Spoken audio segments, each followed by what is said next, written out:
Hey everyone, आज मैं explain करने वाली हूँ टू माई सोर का 9th एपिसोड। आज का जो एपिसोड है वो बहुत ही ज़्यादा सैड और अच्छा होने वाला है। तो चलिए स्टार्ट करते हैं।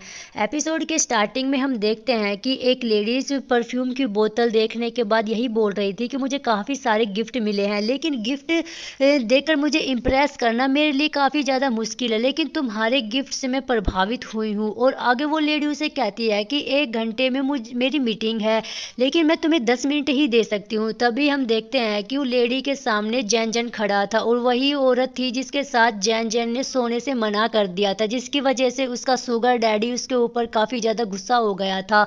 और मिस्टर यू उस औरत से कहता है कि मैं यहाँ जैन जैन को लेकर आया हूँ आपसे माफ़ी मांगने के लिए। और वह औरत उसे कहती है कि माफ़ी किस लिए, और कहती है कि अगर तुम मुझे उस दिन के लिए माफ़ी मांग रहे हो तो तुम्हें कोई भी ज़रूरत नहीं है। और लू जैन को देखकर कहती है कि इसको देखकर मुझे ऐसा लगता है मैं ज़बरदस्ती भी नहीं कर सकती हूँ अपने आप के साथ सोने के लिए। वैसे भी है लड़का तो मेरे बेटे की उम्र का ही लग रहा है। तभी हम देखते हैं कि मिस्टर यू लू जैन से कहता है कि तुम किसका वेट कर रहे हो, इनसे माफ़ी मांगो। तभी लू जैन उस औरत के सामने जल्दी से माफ़ी मांगता है। उसे कहता है कि मुझे नहीं पता था कि मैं क्या कर रहा हूँ, मेरी जो सिचुएशन है उस समय काफ़ी ज़्यादा नाजुक थी, इसलिए मैंने कुछ भी कह दिया था, मुझे माफ़ कर दीजिए। अब मैंने आपका ऑफ़र ठुकराया। लेकिन तभी यह उसे रोक देता है। उसे कहता है कि अच्छे से माफ़ी मांगो। जैन जैन पूरी ईमानदारी के साथ उसके सामने आगे आ जाता है और उस औरत से कहता है कि प्लीज़ मुझे माफ़ कर दीजिएगा, मैंने बिना कुछ सोचे समझे उसको एक्सेप्ट कर लिया था। और उस औरत के सामने झुककर उनसे माफ़ी मांगता है, लेकिन वो लेडीज़ उससे ताना मारती है। उसे कहती है कि सभी मुझे खलनायक बनाना चाहते हैं। और मिस्टर यू उस औरत की बात को काटते हुए कहता है कि आप बहुत ही ज़्यादा दयालु है, आपने अपने बिजी शेड्यूल में से बात करने के लिए 10 मिनट निकाले, किसी भी तरीके से आप खलनायक नहीं लगती है। लेकिन तभी जैन जैन खड़ा हो जाता है, फिर उसे कहता है कि तुम्हें खड़ा रहने के लिए किसने कहा है। तो वो फिर से झुक जाता है उस औरत के सामने और औरत वो फिर से ताना मारती है। उसे कहती है कि इसके बॉस ने इसके लिए तुम्हें मैनेजर बना के भेजा है। तो वो औरत से कहता है कि मैं इसका मैनेजर नहीं हूँ, बल्कि मैं इसका एक्स हूँ। वो लेडी कहती है कि क्या एक्स? वो औरत कहती है कि ओ उस एजेंसी ने मेरे लिए एक लड़के को चुना था। फिर उससे कहता है कि मेरा इस कंपनी से कोई लेना देना नहीं है, यह सब जैन जैन की गलती है, उसने उस कंपनी के साथ अच्छे से बातचीत नहीं की, जिसकी वजह से वो कंफ्यूज हो गया। वो एक अच्छा लड़का है, वो आपको धोखा नहीं देना चाहता था, लेकिन उन कंपनी वालों ने इसके ऊपर काफ़ी ज़्यादा गुस्सा किया, जिसकी वजह से वो मुसीबत में आ गया। और उन्होंने वही कहा कि अगर आप इसे माफ़ कर देती हो तो उन्हें कोई प्रॉब्लम नहीं होगी। लेकिन तभी वो औरत की नज़र जैन जैन के जो माथे पर चोट लगी हुई थी उसके ऊपर जाती है और उससे पूछती है क्या उन लोगों ने तुम्हें पीटा। तो वो कहते हैं कि नहीं, कंपनी वाले काफ़ी ज़्यादा गलत किस्म के लोग हैं, उसे काम करवाते हैं, फिर उसे हैरेस भी करते हैं। और उसे कहती है कि तो यह आपका एक्स है, तो फिर उसकी मदद क्यों कर रहे हो। फिर मिस्टर यू उससे कहते हैं कि यह एक आखिरी बार है जो मैं इसकी हेल्प कर रहा हूँ। तो जैन जैन को देखकर उस लड़के से कहता है कि इस लड़के का मुझ पर एक एहसान है जो मैं पूरा कर रहा हूँ और आज के बाद मेरा इसे कोई लेना देना नहीं है। और इसके पास होने के बाद जैन जैन को भी उस पर गुस्सा आ जाता है। लेकिन तभी मिस्टर यू यह बात तो नोटिस करता है कि वो इस सिगरेट जला रही है, लेकिन तभी वो उसके सामने लाइटर ऑन कर देता है और औरत उससे कहती है कि आखिर तुम दोनों का ब्रेकअप कैसे हो गया, यह लड़का तो अच्छा दिखता है। लेकिन तभी वो देखता है कि जैन जैन रोए जा रहा था। तभी वो ताना मारती है, उसे कहती है कि शायद यह तो सेटिस्फाई नहीं कर पाया, सभी आदमी ऐसे ही होते हैं। और यह ये भी कहती है कि अगर मेरी शादी संतुष्ट तरीके से होती तो ऐसे लोगों से मैं नहीं मिलती। और वो कहता है कि यह एक अच्छा लड़का है, बस इस बार गलत फंस गया है। और हम देखते हैं कि वो उस औरत के सामने झुक जाता है, उससे कहता है कि हमें माफ़ कर दीजिएगा। वो औरत उसे कहती है कि मैं पहली बार देख रही हूँ कि कोई आदमी अपने एक्स के लिए किसी के सामने झुक रहा है। और आगे उससे कहती है कि मैं आपका दिया हुआ यह उपहार स्वीकार करती हूँ। और जैन जैन से कहते हैं कि मैं तुम्हें माफ़ इसलिए कर रही हूँ क्योंकि तुम्हारे एक्स की बातें सुनने के बाद मुझे मेरे एक्स की याद आ गई है, लेकिन बस तुम उसके जितना काला दिल मत रखना।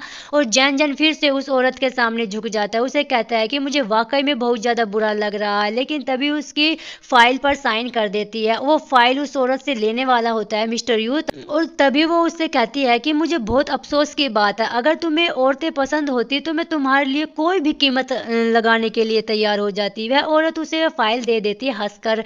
तभी उस औरत से कहता है कि आप बहुत दयालु है, सुंदर भी है, आपको एक अच्छा पार्टनर जल्दी ही मिल जाएगा। लेकिन तभी वह औरत उससे ताना भी मारती है, उसे कहती है कि तुम्हें अपना पार्टनर मिल गया है। आगे हम देखते हैं मिस्टर यू फैनजाओ के छोटे भाई से मिलने के लिए एक रेस्टोरेंट में आ जाता है, लेकिन तभी उससे कहता है कि मुझे आने में देर हो गई। लेकिन उसका भाई कहता है कि नहीं, तुम 10 मिनट पहले ही आए हो। लेकिन तभी वह उसके रेस्टोरेंट में दिखने वाली जितने भी डांसर को देखकर बोलता है कि बैंकॉक में ऐसे डांसर नहीं मिलते हैं, बड़ा मुश्किल हो जाता है। फैनजाओ का भाई उसे कहता है कि हाँ, मैं तुमसे ही सीख रहा हूँ सभी की संस्कृति सुंदरता को देखना, और उसे कहता है कि आखिर तुम मुझसे क्या बातचीत करना चाहते हो। लेकिन तभी फैनजाओ का भाई उसे कहता है कि मैंने सुना है तुम्हारा और फैनजाओ का ब्रेकअप हो गया, क्या यह बात सच है?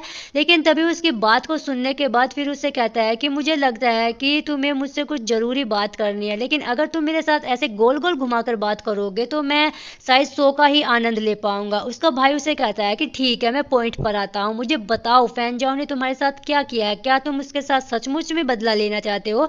उसकी बात सुनने के बाद मिस्टर यू भी हंस देता है, लेकिन फैनजाओ का भाई उससे कहता है कि तुम हंस क्यों रहे हो? और तभी मिस्टर यू कहता है क्या तुम हम दोनों के बीच में लड़ाई करने की बात कर रहे हो क्या? मिस्टर फैन का भाई उसे कहता है कि ऐसी बात नहीं है, तुम इसके बारे में मत सोचो कि मैं तुम दोनों के बीच में प्रॉब्लम खड़ी कर रहा हूँ, पर तुम्हें तो मैं आगे कर रहा हूँ बिल्कुल एक ढाल की तरह। लेकिन तभी उसे रोक देता है, उसे कहता है कि तुम्हें क्या लगता है मुझे उससे कैसे बदला लेना चाहिए? मिस्टर फैन का भाई उसे कहता है कि बहुत से तरीके होते हैं, लेकिन मैंने तुम्हारे लिए काफ़ी ज़्यादा बहुत ही इजी वे ढूंढा है उसके ऊपर गुस्सा निकालने के लिए। इसके साथ साथ तुम कुछ पैसे भी कमा सकते हो। उसे कहता है कि कैसे, मुझे जानना पड़ेगा। लेकिन तभी फैनजाओ का भाई उसे कहता है क्या तुम यह सुनना नहीं चाहते हो कि कैसे तुम्हें उससे प्रॉफिट होगा? आगे उसका भाई उसे कहता है कि मैंने सुना है कि तुम फैनजाओ के पैसे चुकाने के लिए अपना अपार्टमेंट तक बेच रहे हो, हमें ऐसा करने की कोई ज़रूरत नहीं है, बस मेरी हेल्प करो इस चीज़ में। और उसके सामने एक चेक रख देता है, उसे कहता है कि यह सब तुम्हारा है, इस चेक से तुम फैनजाओ के साथ पूरे पैसों का भुगतान कर सकते हो जो तुम्हारे भाई ने उससे पैसा लिया है, और आखिर में तुम्हें पैसे भी मिल जाएंगे और तुम्हारा रिवेंज भी पूरा हो जाएगा, दोनों जगह से तुम जीतोगे। तभी उस चेक को देखता है और फैनजाओ के भाई से कहता है कि तुम क्या कहना चाहते हो मुझसे? फैनजाओ का भाई उससे कहता है कि ज़्यादा मुश्किल काम नहीं है। तभी वो एक पेन ड्राइव निकालता है और उससे कहता है कि तुम्हें बस फैनजाओ के लैपटॉप में लगाना है, पेन ड्राइव को उसमें लगा के रखना है। तभी वो उससे कहता है कि फिर इससे क्या होगा? उसका भाई कहता है कि नहीं कुछ नहीं, बस हमें वेट करना होगा। और मिस्टर यू उससे कहता है कि यह तो इलीगल काम है। लेकिन तभी मिस्टर फैनजाओ का भाई से कहता है कि अगर वह जेल चला गया तो तुम्हें तो अच्छा ही लगेगा ना। और तभी मिस्टर यू की नज़र उन लोगों के डांस के ऊपर जाने लगती है, तो उसके सामने परफॉर्म्स कर रहे थे वो नोवेल की कुछ पंक्तियां बड़बड़ाने लगता है मन मन में। लेकिन तभी वो फैनजाओ के भाई को चेक वापस लौटाता है, उसे कहता है कि हम दोनों के बीच में अब कुछ भी नहीं है, यह मामला तुम्हारे फैमिली का है तो तुम खुद ही सुलझाओ इसको। और वह चाय पीता है और कहता है कि थैंक्स बोलता है, लेकिन तभी उसे ताना भी मारता है कि चाय ठंडी हो गई। वो ऐसे जाने के लिए उठता है, तभी फैनजाओ का भाई उसे रोकते हुए कहता है कि रुको बैठो। वो फिर से बैठ जाता है और फैनजाओ का भाई उसे आगे कहता है कि मैंने कभी कोई इंसान को ऐसे नहीं देखा जो अपनी बेइज्जती सहने के बाद भी चुपचाप बैठ जाता है। लेकिन तभी वो उसे कहता है कि मुझे फैनजाओ की एक रिकॉर्डिंग मिली है, क्या तुम सुनना चाहोगे? इस रिकॉर्डिंग में वो दूसरों से तुम्हारे बारे में कैसे कैसी बातें करता है, तुम इसे सुनना चाहोगे कि तुम्हारे बारे में वो दूसरों को क्या बता रहा है? पर वो उसके भाई को ताना मारता है और उससे कहता है कि तुमने उसका फोन टैग किया। लेकिन तभी उससे कहता है कि ये मेरा जो बड़ा भाई है वो बहुत ही ज्यादा शातिर है और बहुत समझदार भी है, उसका फोन टैप करना मुश्किल है, लेकिन मेरी फैमिली ने एक ऐसा सिस्टम खरीदा है जिसकी वजह से सब कॉल्स रिकॉर्ड हो जाते हैं हमारे परिवार के लोगों को, और वही रिकॉर्डिंग मैंने खरीद ली उस जासूस से जो उसका फोन टैग कर रहा था। लेकिन तभी उसको ताना मारता है, उसे कहता है कि मैंने रिकॉर्डिंग सुनी, मुझे विश्वास भी नहीं हुआ। और उसे कहता है कि मैंने तभी किसी के लिए इतना बुरा फील नहीं किया, वो तुम्हारे साथ तो बहुत ही ज्यादा आगे निकल गया है। वो उसका मोबाइल उसे आगे देकर कहता है और कहता है क्या तुम सुनना चाहोगे? लेकिन फिर उससे कहता है कि नहीं, मुझे नहीं सुनना, मुझे इसमें कोई इंटरेस्ट नहीं है, और उठकर जाने लगता है। तभी उसका भाई उस रिकॉर्डिंग को ऑन कर देता है। इसमें मिस्टर फैनजाओ बोल रहा था कि मैं बस उसका यूज कर रहा हूँ क्योंकि मेरी लाइफ काफी ज्यादा बोरिंग हो गई है, जब मेरा मन भर जाएगा तो मैं उसे छोड़ दूंगा, लेकिन मैं फिर भी उसे मनाऊंगा और फिर उसे जोर से हट करके फेंक दूंगा। और मिस्टर फैन की रिकॉर्डिंग सुनने के बाद तो उसके ऊपर बहुत ज्यादा गुस्सा आ जाता है और मिस्टर फैन का भाई उसे फिर से ताना मारता है और कहता है तुमने सुना वो क्या क्या कह रहा था? लेकिन उसका भाई उसे कहता है कि मुझे पता है फैन के पास तुम्हारे लिए एक और चीज है, तुम उसके सामने एक्टिंग करो कि तुमने उसे माफ कर दिया, उसका विश्वास फिर से जीतो, तब इस पेन ड्राइव को उसके एक लैपटॉप में लगाना, हमारा बदला और हमारा मिशन पूरा हो जाएगा, तुम पैसा भी कमा लोगे और अपना गुस्सा भी निकाल लोगे। लेकिन तभी उस गुस्से से कहता है कि तुम्हें अगर यह रिकॉर्डिंग पसंद है तो इसे अपने पास ही रखो, और सुनने के बाद मुझे कुछ भी एहसास नहीं हुआ है, और वो वहां से गुस्से से चला जाता है। लेकिन तभी हम देखते हैं कि वो दौड़ते हुए आता है और उसकी बहुत ज़्यादा तबीयत खराब होती है, उसको सांस लेने में भी प्रॉब्लम होती है और उसके दिमाग में सिर्फ एक ही आवाज़ गूंजती रहती है और वो बहुत ही ज़्यादा इमोशनल होने वाला होता है। लेकिन तभी वो अपने आप को संभाल लेता है और उस क्लब वाली लड़की को कॉल करता है, उसे कहता है कि मुझे तुम्हारी हेल्प की ज़रूरत है, क्या तुम मेरे लिए किसी को शराब पिला सकती हो? और आगे हम देखते हैं कि वो लड़की उस फैंजाओ का जो दोस्त होता है जिसने फैंजाओ को पीटा था उसको शराब पिलाने लगती है, लेकिन उसका दोस्त भी उसे परेशान करने लगता है। लेकिन तभी वहां पर मिस्टर यू आ जाता है और उसे पकड़ लेता है। उसे देखने के बाद उसका दोस्त चौंक जाता है और फिर उसे कहता है कि क्या तुम्हें मैं याद आया? ताकि वो उसे कहता है कि चलो याद करके बताओ, दूसरा तुमने मुझसे उस तरीके से किस करने की कोशिश नहीं की थी ना? लेकिन तभी मिस्टर फैंजाओ का दोस्त उसके ऊपर गुस्सा होने लगता है, लेकिन तभी और गुस्से से कहता है कि मैंने तुम्हें कितनी बार कहा है कि मुझे लड़के पसंद नहीं हैं। वो उसका दोस्त उसको एक्सपोज कर देता है उसके सामने, उसे कहता है कि वो सब किया दिया करा धरा मिस्टर फैन का है, मेरा नहीं है, मैंने नहीं किया है, और जाओ उसको जाकर ढूंढो, उस रात उसी ने तुम्हें मोलेस्ट किया था और उससे जाकर पूछो। तभी वो और कहता है कि अभी तो वो तुम्हें पसंद आने लगा है। उसकी बात सुनने के बाद उस लड़की को भी समझ आ गया ये कितना बहुत ही ज़्यादा बेकार इंसान है। वो इंसान को और ड्रिंक पिलाने लगती है।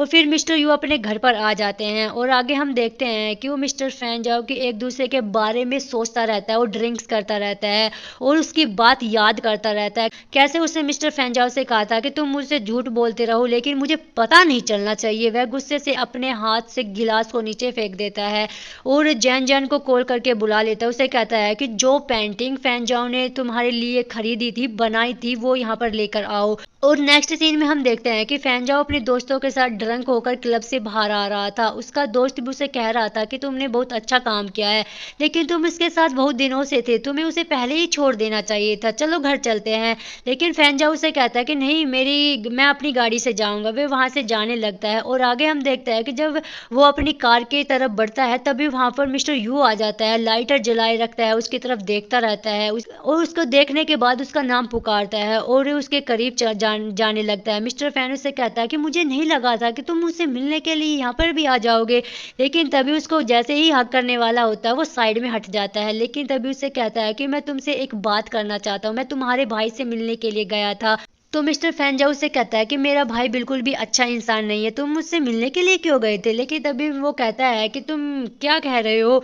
उसके सामने ही वो ग्लव्स पहनने लगता है। उसे कहता है कि तुम्हें याद है उस दिन तुमने मुझसे कहा था जब मुझे मोलेस्ट किया था किसी ने, हम और मेरे साथ वो गलत काम किया था, और तुमने कहा था कि उसकी सजा जरूर मिलनी चाहिए।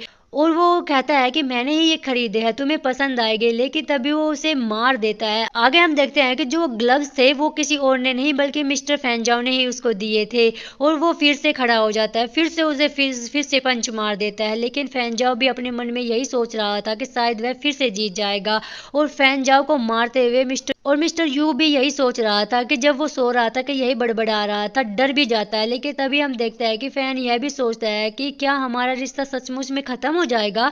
और फैन उसे ताना भी मारते हुए कहता है कि अगर इसे तुम्हारा दिल भरता है तो ठीक है। लेकिन वह उससे कहता है कि फैन तुम कुछ ज्यादा ही खास नहीं हो मेरे लिए।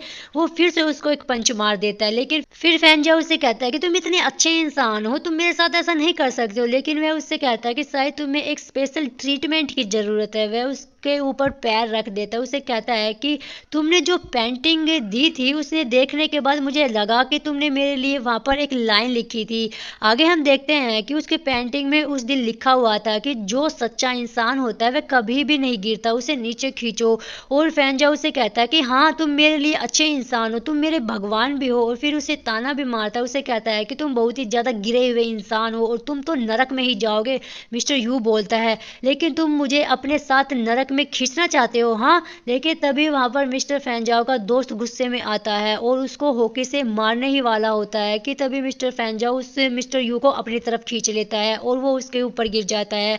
लेकिन फैनजाओ उसे कहता है कि तुम यहाँ से चले जाओ। उसका दोस्त भी उसके ऊपर गुस्सा हो जाता है और वहाँ से गुस्से से चला जाता है।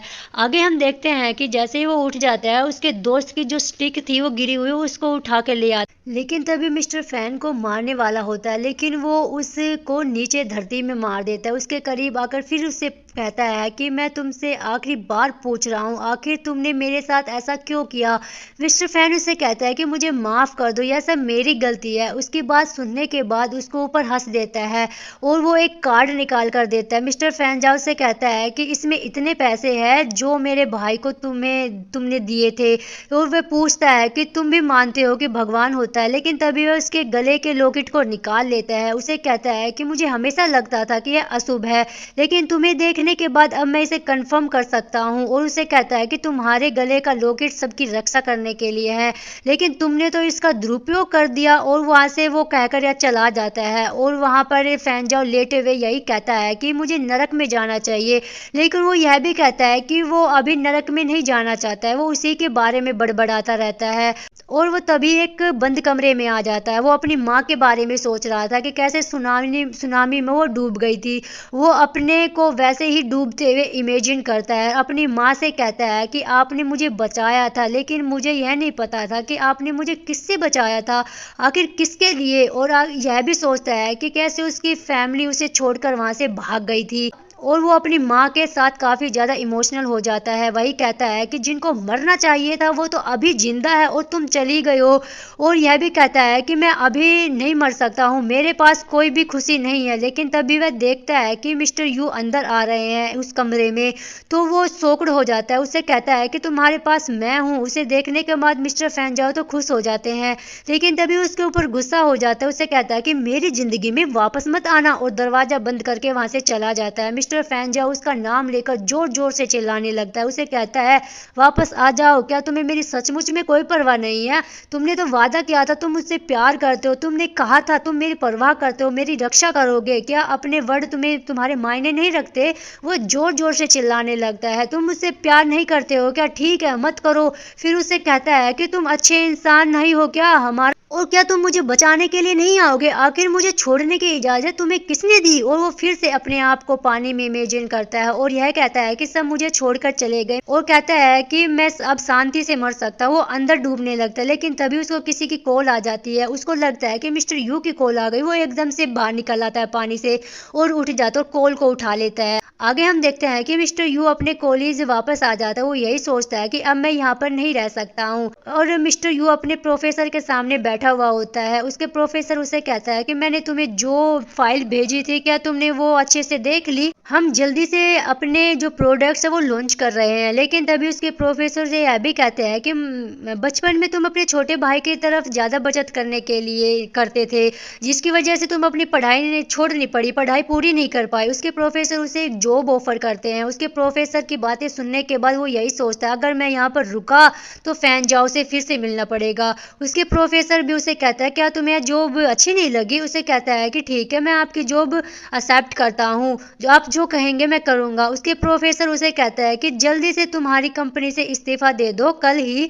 लेकिन वो उससे कहता है कि जब तक मेरी तरफ से कोई वहाँ पर काम संभालने के लिए नहीं आ जाता तब तक मैं रिजाइन नहीं कर सकता हूँ। लेकिन तभी वो कहता है कि आखिर इस प्रोजेक्ट को फंड कौन कर रहा है। उसके प्रोफेसर उसको नाम बता देते हैं और कहता है कि तुम उसको नहीं जानते हो। लेकिन तभी उसे कहता है कि ठीक है सर, मैं जल्द से जल्द आने की कोशिश करूंगा काम पे। और आगे हम देखते हैं कि वो अपनी नई जॉब के लिए तैयार होता है, काम करने के लिए, अपने प्रोफेसर से मिलने के लिए, अपने कैबिन। और वो अपने मिरर के सामने खड़ा होकर बस यही सोचता रहता है और स्माइल करता रहता है। वो अपने प्रोफेसर के कैबिन में आ जाता है, लेकिन तभी वो अपने प्रोफेसर से कहता है कि आपने मुझे यहाँ पर क्यों बुलाया, क्या आप मुझसे कोई डील साइन करवाना चाहते हैं जो। लेकिन उसके प्रोफेसर उसे कहता है कि तुम अभी अभी आए हो, मुझसे बहुत ज़्यादा काम करवा रहे हो, इस प्रोजेक्ट पे फंडिंग करने वाले लोग बहुत ही ज़्यादा अमीर हैं, उनके साथ कोई भी डील करने की ज़रूरत नहीं है, बस 1 मिनट यहाँ पर रुको, हम उनसे बातचीत करेंगे।